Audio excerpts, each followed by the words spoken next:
That developing story from Washington, those 11th hour talks to avoid the fiscal cliff. And this evening here, after they came to a halt, the vice president has now been called in, now playing a central role.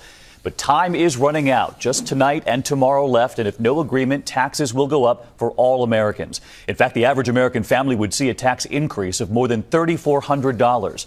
And today, as Congress convened, even the Senate chaplain praying to avoid what the president first called self-inflicted wounds. Let's bring in our chief White House correspondent, John Karl, who's been at his post every step of the way on this. And John, a source telling you the vice president now called in on this. That's right, David. I am told that the vice president is now playing a direct role in these negotiations, trying to get to a deal, a last-minute deal, a key player in the final hours.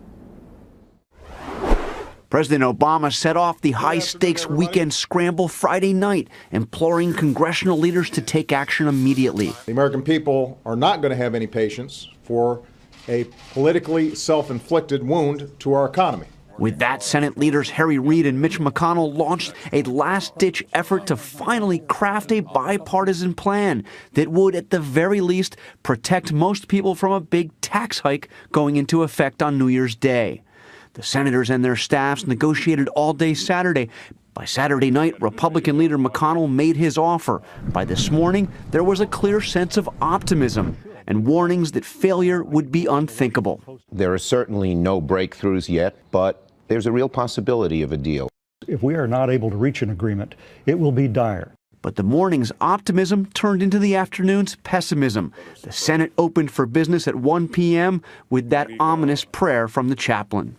Look with favor on our nation and save us from self-inflicted wounds.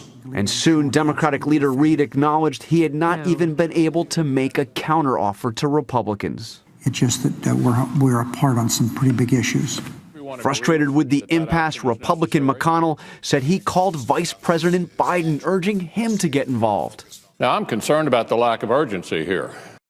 I want everyone to know I'm willing to get this done, but I need a dance partner. After a roller coaster of a weekend, the bottom line is there is still no deal. Although the White House says that the president remains modestly optimistic, and Harry Reid, the Democratic leader in the Senate, just said they would work through the night. But of course, David, time is almost out. And millions of Americans are watching. John Karl at the White House tonight. John, thank you.